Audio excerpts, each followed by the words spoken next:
Welcome to another episode of Book Depths and Insights. Today we are going to talk about Khaled Hosseini's The Kite Runner today. The narrator of this amazing book starts by thinking back on his life, especially the winter of 1975 in December 2001. The story jumps around in time, but at its core, it's about how the narrator grows as he deals with strong emotions like guilt and betrayal, which have a big effect on how he sees himself. We can relate to these feelings because they are universal. The narrator's experiences and journey through dealing with them let us explore these feelings. The story takes us back to a clear turning point in the narrator's life in 1975, when he was with his friend Hassan in a frozen creek. The very way he talks about it shows how important it is. One event or memory can have such a strong impact on our lives. We learn right away that these two boys have a strong bond. Their friendship from childhood is at the heart of the story. They spent their days climbing poplar trees. It's easy to picture them high up in the branches, with sunlight filtering through the leaves and reflecting off of pieces of mirror. Their pockets were full of mulberries and walnuts, which are small details that really set the scene. But even though they were close, their lives were very different. The book does a good job of showing how different they are socially. The narrator, Amir, lived with his father in a big house with lots of bathrooms and fancy decorations like chandeliers. It was almost like a palace compared to Hassan's much simpler mud hut in the garden. Even though they are very different, their lives were deeply connected. They played in the garden together all the time and gave their little patch of vegetables a name, the Wall of Ailing Corn. This was a sweet way to show how they shared a world, even though they were different. Hassan was born in the winter of 1964, and Amir's mother died while he was being born the next year. It's almost like fate linked their lives from the beginning. They are also very different in terms of race. Amir is Pashtun, and Hassan is Hazara. This is a very important part of the story. In Afghanistan, Hazaras face a lot of discrimination, which creates an early-on clear imbalance of power. For example, when Amir shows his teacher a book with a chapter about Hazaras, the teacher ignores them and only says that they are thought to like martyrdom, which shows that they don't respect them. Hassan's mother, Sanau Bar, didn't try to hide the fact that she didn't like Ali because of the way he looked, even in their own families. Even so, Hassan is shown to be naturally good.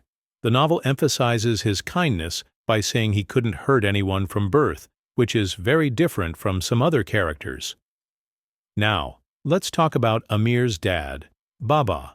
He was a very complicated and strong person who liked to hold court in his study and talk about business, politics, and his favorite sport, soccer. What Baba says about sin is an interesting part of his personality. He thinks that theft is the only sin and that all other sins are just different kinds of theft.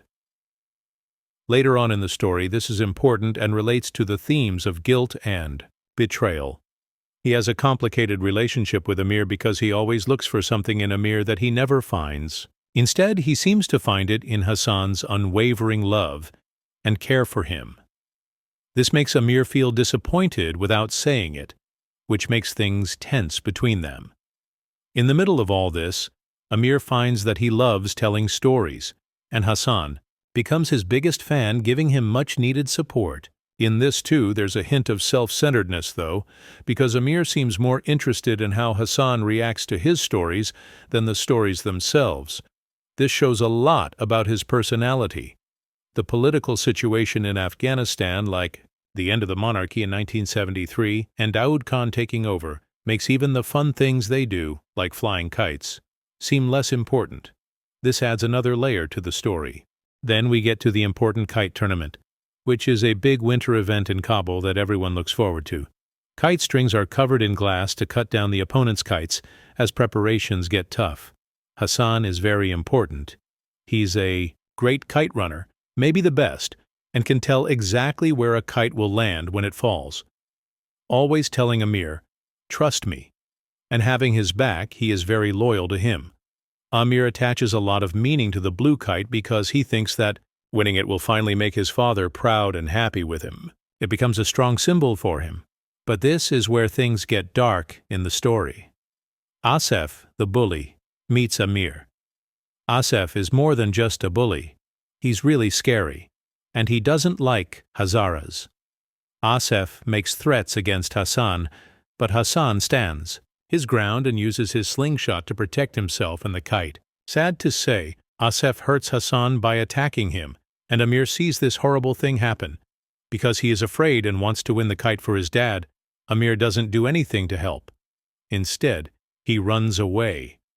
He betrayed his friend by picking the kite over her, and he will always feel bad about that choice. To deal with his deep guilt, he starts to explain why he didn't do anything, even questioning Hassan's worth, which is so sad. When the attack is over, things get tough between Amir and Hassan. Amir stays away from Hassan and is rude to him.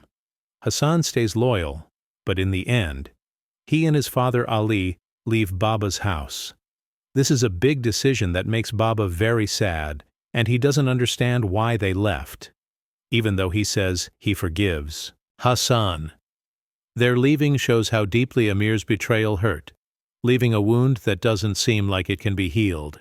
Amir has to deal with his overwhelming guilt and the pain of remembering Baba's death, which keeps coming back to haunt him. But then, things change in a big way. When the Soviets invaded Afghanistan in 1981, they turned their lives upside down and made them leave Kabul. It is dangerous for them to travel through the Khyber Pass on their way to Pakistan. They get to America in the end, but life there is not easy. It's very hard to start over in a different country, especially for Baba, who was well known and respected in Kabul but now works at a gas station, which is a big change for him. He stays true to his pride and principles, though. In America, Amir starts to make a new life for himself. He finally fulfills a long-held dream by becoming a writer and marries Soraya. But he's still carrying around the weight of his past, especially the guilt over betraying Hassan.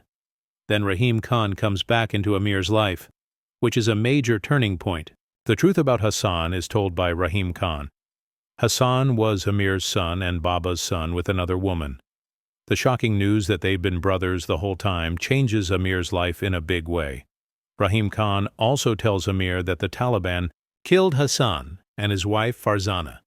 They had a son named Sohrab who is now living in an orphanage. Rahim Khan asks Amir to go back to Afghanistan and save Sohrab.